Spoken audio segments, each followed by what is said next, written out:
সুপ্রিয় শিক্ষার্থী, করোনা সৃষ্ট মহামারীর কারণে স্কুল কলেজ সাময়িকভাবে বন্ধ থাকায় শিক্ষার্থীরা দারুণভাবে ক্ষতিগ্রস্ত হচ্ছে। সেই ক্ষতিকে পুষিয়ে নেওয়ার জন্য মন্ত্রণালয় থেকে বিভিন্ন রকমের ব্যবস্থা গ্রহণ করেছে এবং এরই পাশাপাশি রায়েরবাজার উচ্চ বিদ্যালয় শিক্ষার্থীদেরকে অনলাইন ক্লাসের মাধ্যমে তাদেরকে শিক্ষার মান কিছুটা হলেও বাড়িয়ে দেওয়ার জন্য, কিছুটা হলেও তাদেরকে তাদের এই ক্ষতিকে পুষিয়ে নেওয়ার জন্য অনলাইন ক্লাস চালু করেছে। আমি অনিমেষ চন্দ্র বৈদ্য, রায়েরবাজার উচ্চ বিদ্যালয়ের সহকারী শিক্ষক। আমি আজকে তোমাদের একটা অনলাইন ক্লাস নেব। আজকে আমি যে বিষয়ে ক্লাস নিব বিষয়টা হচ্ছে পদার্থবিজ্ঞান, চতুর্থ অধ্যায় কাজ ক্ষমতা শক্তি, এই চ্যাপ্টারের উপরে। তো শিক্ষার্থীবৃন্দ, আমার অধ্যায়ের নাম কি? চতুর্থ অধ্যায়। বিষয়টা কি? কাজ ক্ষমতা শক্তি। কাজ ক্ষমতা শক্তি। কাজ কাকে বলে? কাজ হচ্ছে কোনো বস্তুর উপরে বল প্রয়োগ করলে বস্তুটির সরণ ঘটে। বল ও সরণের গুণফলকে কাজ বলে। আর শক্তিটা কি? এই কাজ করার সামর্থ্যই হচ্ছে শক্তি। শক্তির অনেক রূপ আমাদের পরিচিত। অবশ্যই তোমরাও অনেক শক্তির রূপ সম্পর্কে জানো, যেমন আলোক শক্তি, শব্দ শক্তি, তাপ শক্তি, বিদ্যুৎ শক্তি, চৌম্বক শক্তি, যান্ত্রিক শক্তি, রাসায়নিক শক্তি ইত্যাদি বিভিন্ন শক্তি সম্পর্কে আমরা মোটামুটি ক্লাস 8-7-এও পড়েছি। যান্ত্রিক শক্তি হচ্ছে গতি শক্তি ও বিভব শক্তির সমষ্টি। গতি শক্তি কি? গতি শক্তি বলতে সাধারণ অর্থে কোনো বস্তু তার গতির কারণে কাজ করার যে সামর্থ্য লাভ করে সেটা হচ্ছে গতি শক্তি। আর বিভব শক্তি কি? বিভব শক্তি হচ্ছে একটি বস্তুকে ভূপৃষ্ঠ থেকে কোনো নির্দিষ্ট উচ্চতায় উঠালে বস্তুটির মধ্যে যে শক্তি সঞ্চিত অবস্থায় থাকে তাকে বলে বিভব শক্তি। বিভব শক্তিকে পটেনশিয়াল এনার্জি আর গতি শক্তিকে কাইনেটিক এনার্জি দ্বারা প্রকাশ করা হয়। ইপি এবং EK. EK means kinetic energy, EP means potential energy. শক্তি সৃষ্টিও করা যায় না, শক্তি ধ্বংসও করা যায় না। পৃথিবী সৃষ্টির আদিতে যতটুকু শক্তি ছিল এখনো সেই পরিমাণ শক্তি আছে, অর্থাৎ শক্তি অবিনশ্বর। একটি বস্তুকে কোনো নির্দিষ্ট উচ্চতায় উঠালে বস্তুটির মধ্যে কিছু শক্তি সঞ্চিত অবস্থায় থাকে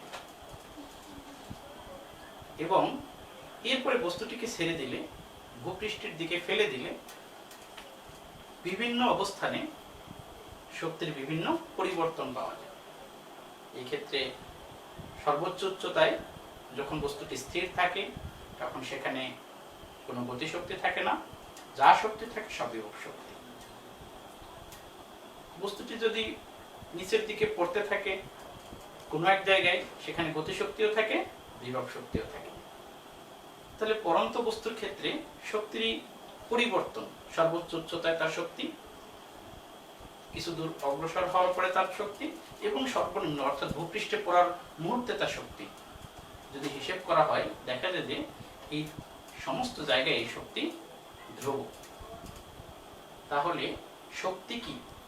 শক্তি ধ্বংস হয়নি, শক্তি নষ্ট হয়ে যায়নি, শক্তি একই অবস্থায় আছে। তাহলে আজকে শক্তির পরন্ত বস্তুর ক্ষেত্রে শক্তির অবিনাশিতাবাদ, শক্তির নিত্যতা সূত্র বা শক্তির সংরক্ষণশীলতা নীতি আজকে আমরা প্রমাণ করব। তাহলে আজকে আমাদের পাঠের বিষয় কি হবে?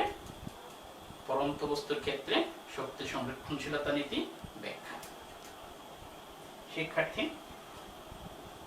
আজকে আমাদের পাঠের বিষয় কি একটু দেখে নাও যে আজকের পাঠের বিষয়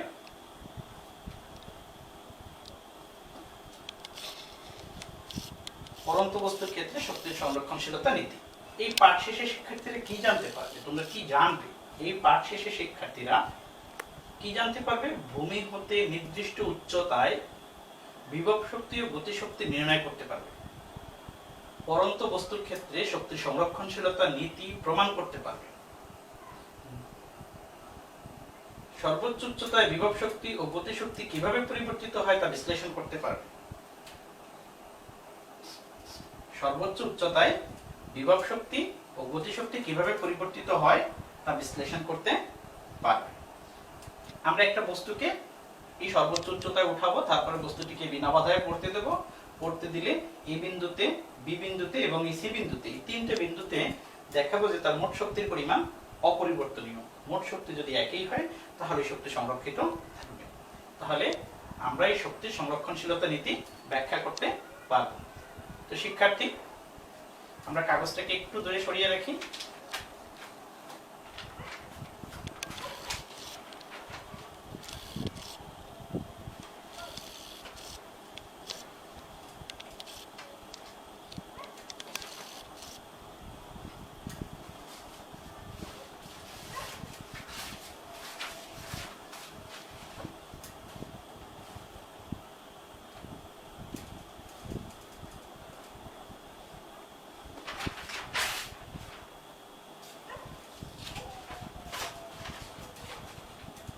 শিক্ষার্থী, বোর্ডের দিকে একটু লক্ষ্য রাখি।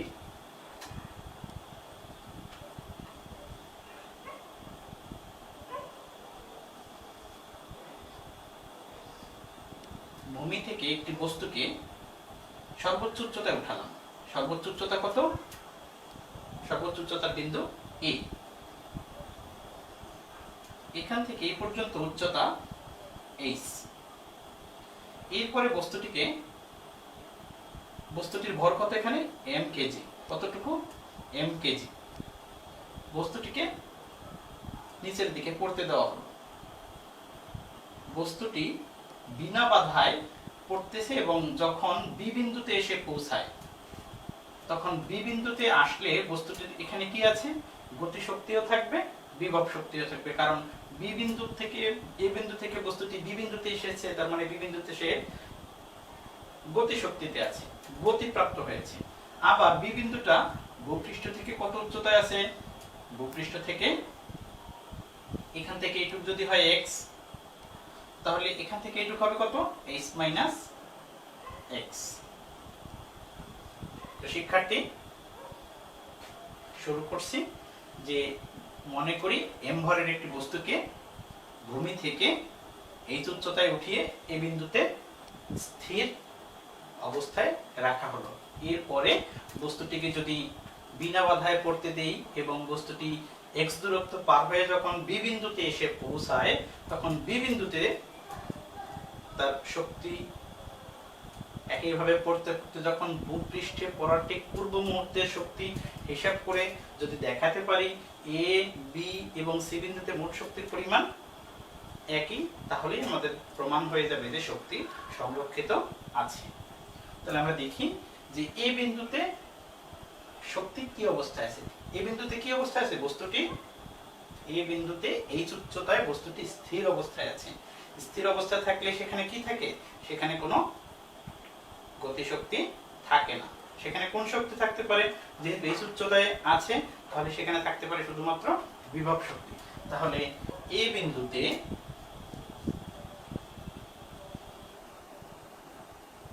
গতিশক্তি শূন্য। এই বিন্দুতে গতিশক্তি কত হবে? গতিশক্তি ই কে সমান সমান শূন্য। কারণ স্থির, বস্তুটি স্থির। বস্তুটি স্থির থাকলে কি থাকবে না? গতিশক্তি জিরো। এই বিন্দুতে বিভব শক্তি কত? এই বিন্দুতে বিভব শক্তি ইপি সমান সমান কি হতে পারে? সূত্র হচ্ছে ভর গুণন অভিকর্ষ ত্বরণ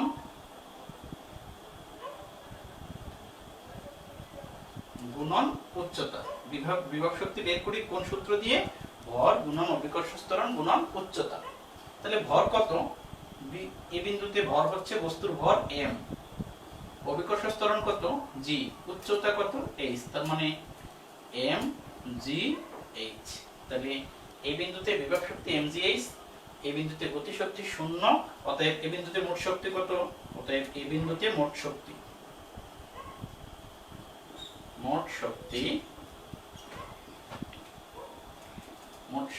E সমান সমান EK plus EP।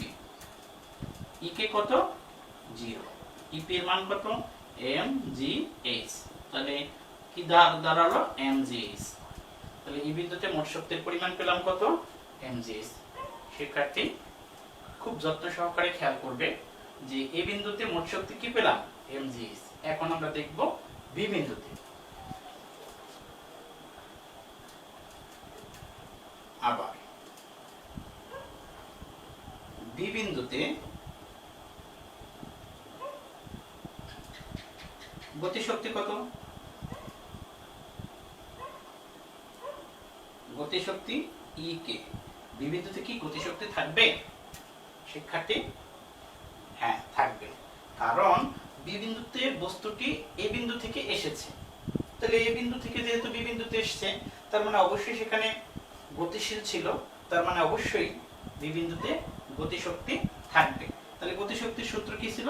Half M V square. ভিটা কি? শেষ বেগ। তাহলে অবশ্যই এই বিন্দুতে আদি বেগ, এই বিন্দুতে যখন বস্তুটি ছিল তখন কি ছিল? এই বিন্দুতে ইউ ইকুয়ালস টু 0, আদি বেগ 0, কারণ বস্তুটি স্থির ছিল। বস্তুটি এ থেকে বি তে আসছে, সরণ কতটুকু? সরণ, বস্তুটির সরণ s সমান সমান কত? এখানে x। সরণ s সমান সমান x। আর অভিকর্ষ ত্বরণ g। অভিকর্ষ ত্বরণটা কি? ত্বরণ g। শেষ বেগ কত? শেষ বেগ ধরে নিলাম v। তাহলে কি হলো? তাহলে আমরা তো জানি সূত্র v স্কয়ার। এই সূত্র v স্কয়ার সমান সমান কি? u square plus 2as।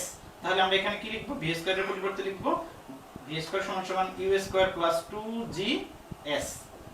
এখন কোন সূত্র থেকে লিখেছি এটা? লিখেছি v স্কয়ার সমান সমান u স্কয়ার প্লাস 2as। এই সূত্র থেকে আমরা এটাকে সিম্পলিফাই করে লিখেছি।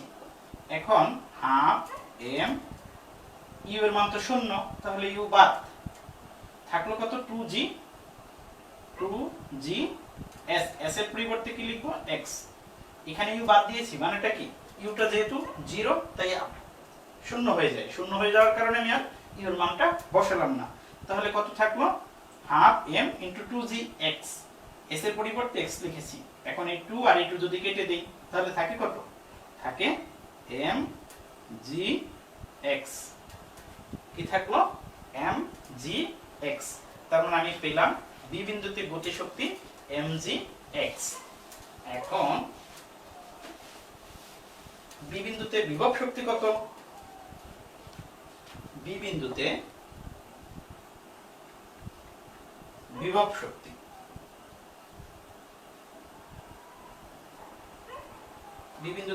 শক্তি EP সমান সমান একইভাবে ভর গুণন অভিকর্ষ ত্বরণ গুণন উচ্চতা। উচ্চতাটা কত এখানে হবে? বি বিন্দুর উচ্চতা হবে, ভূপৃষ্ঠ থেকে বি বিন্দুর উচ্চতা কত? h - x। শিক্ষার্থী এই অঙ্কটুকু একটু আবার দেখি। বি বিন্দুতে বিভব শক্তি, বি বিন্দুটা কোথায়? ভূপৃষ্ঠ থেকে h - x উচ্চতায়।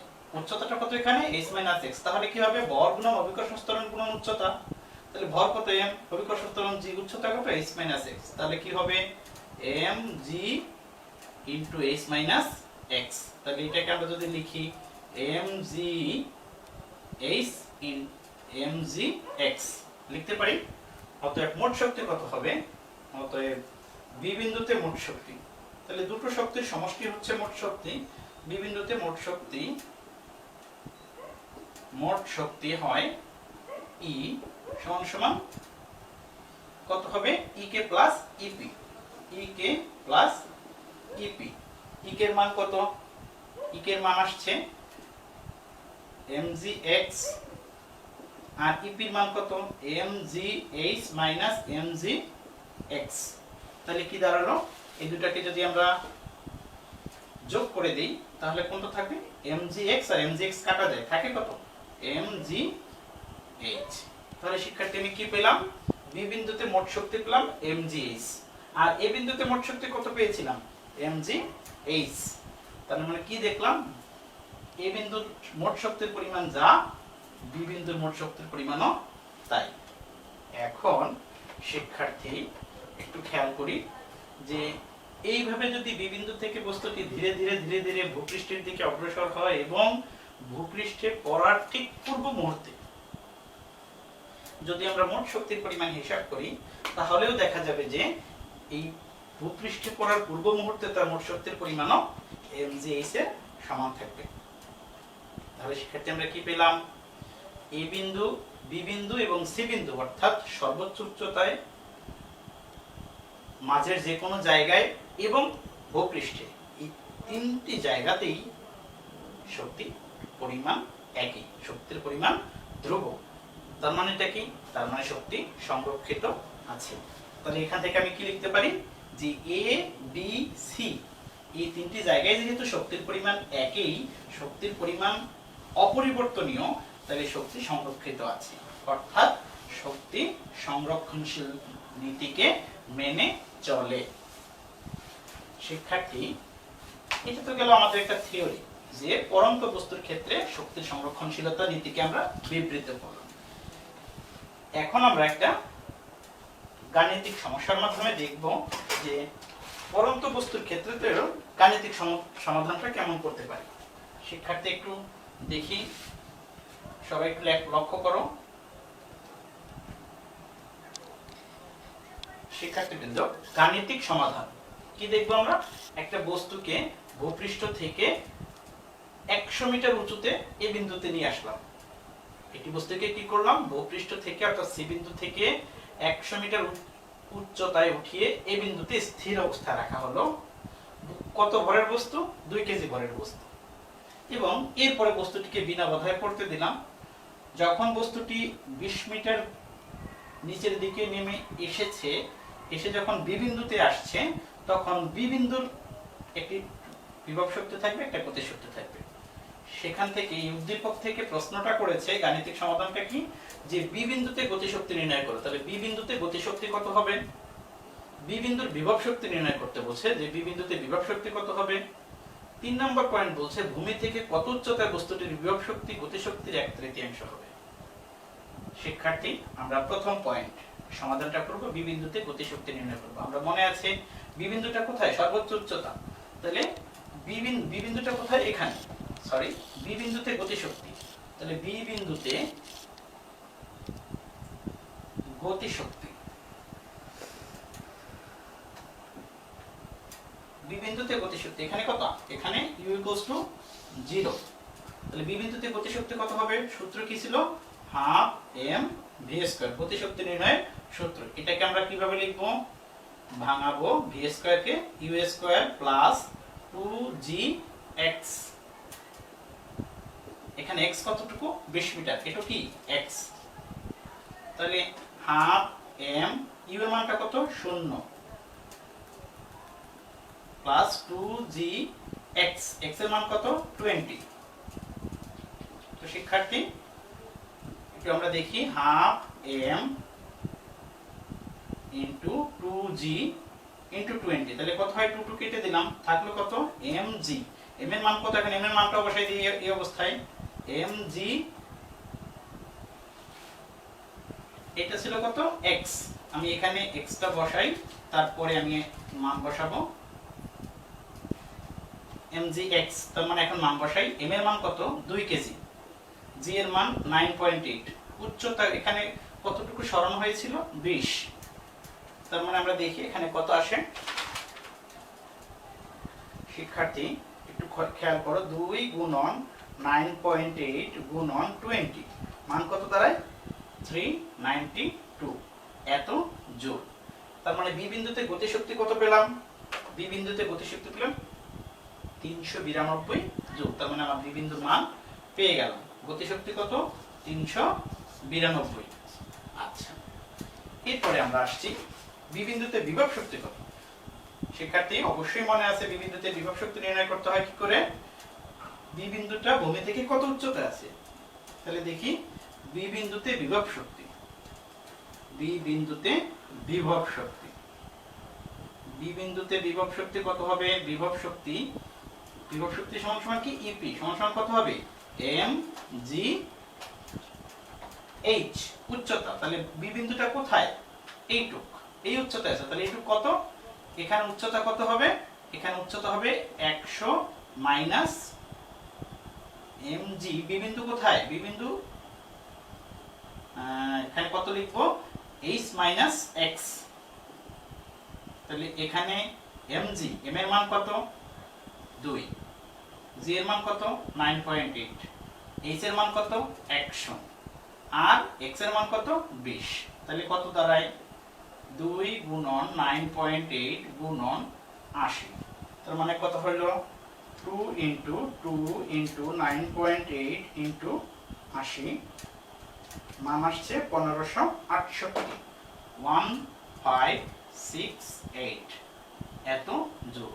শিক্ষার্থী একটু লক্ষ্য করি, বি বিন্দুতে বিভব শক্তি। তাহলে বি বিন্দুটা কোথায় সেটা আমাদেরকে লক্ষ্য রাখতে হবে। বি বিন্দুটা কোথায়? ভূপৃষ্ঠ থেকে বি বিন্দু পুরো উচ্চতা ছিল 100, এইটুক চলে আসছি 20। তাহলে এইটুক কত? অবশ্যই 100 মাইনাস 20। তাহলে আমরা সেখানে 100 মাইনাস 20 মানে 80 লিখেছি। তাহলে বি বিন্দুতে বিভব শক্তি বুঝতে পেরেছি।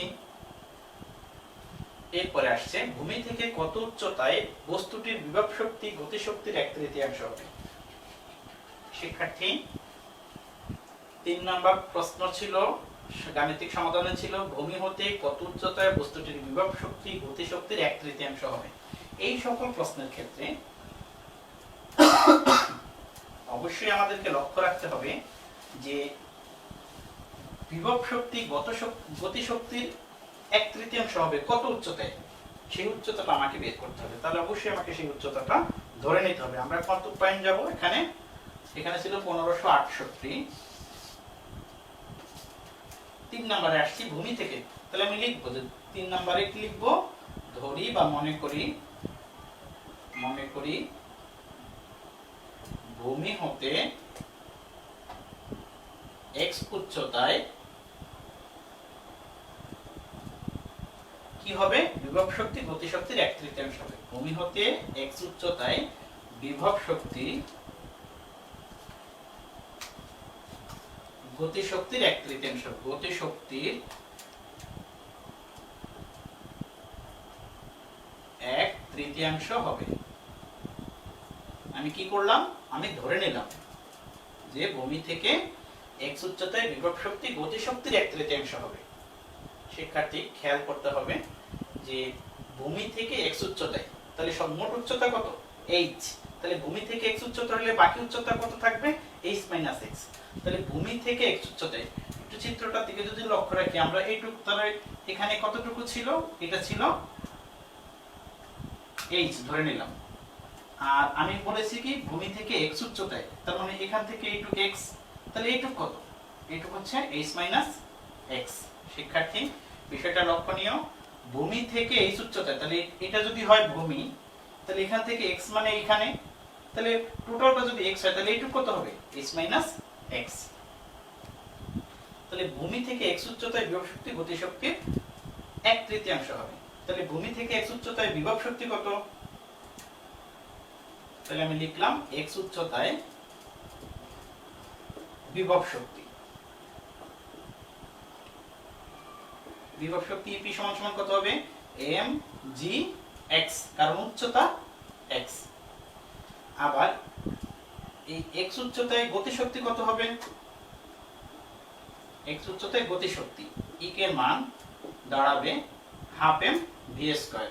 মনে রাখতে হবে x উচ্চতা মানে এই বিন্দু, এই বিন্দুটা যদি বিবেচনা করি তাহলে অবশ্যই বস্তুটা এখান থেকে এখানে পড়ে গেছে, তার মানে এখানে অবশ্যই একটা সরণ হয়েছে।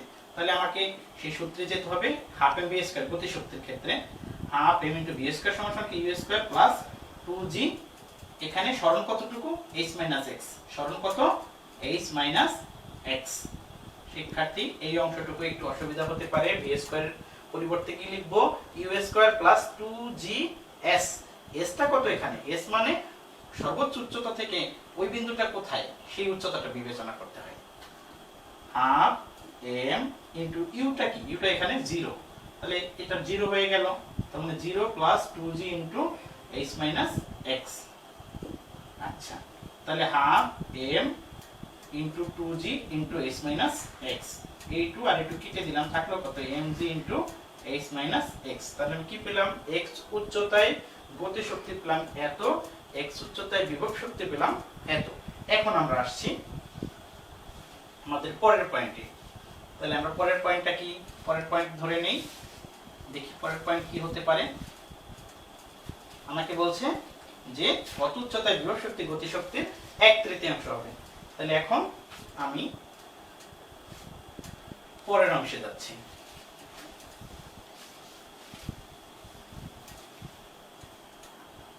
প্রশ্ন মতে কি বলছিল, বিভব শক্তি গতি শক্তির 1/3 হবে। তাহলে গতি শক্তির 1/3, বিভব শক্তি প্রশ্ন মতে কি লিখতে পারি, ইপি হবে ই কে 1/3, বিভব শক্তি হবে গতি শক্তির 1/3 এর সমান। ঠিক আছে, এখন মান বসাই। ইপির মান কত পেয়েছিলাম, ইপির মান পেয়েছিলাম mg x 1/3, ই কে সমান সমান কত mg into h minus x। তো ক্যালকুলেট করে দেখি আমাদের কি হয়। যদি আর আর গুণ করি তাহলে কি দাঁড়ায়, 3 দ্বারা গুণ করলে 3mgx সমান সমান mg h মাইনাস x। মুছে দিচ্ছি।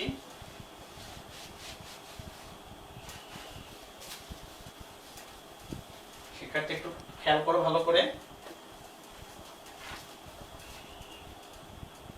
বা 3mgx সমান সমান mgh মাইনাস mgx, বা mgx টাকে এক পাশে নিয়ে আসি, তাহলে কত হয় 3mgx প্লাস mgx সমান সমান mgh,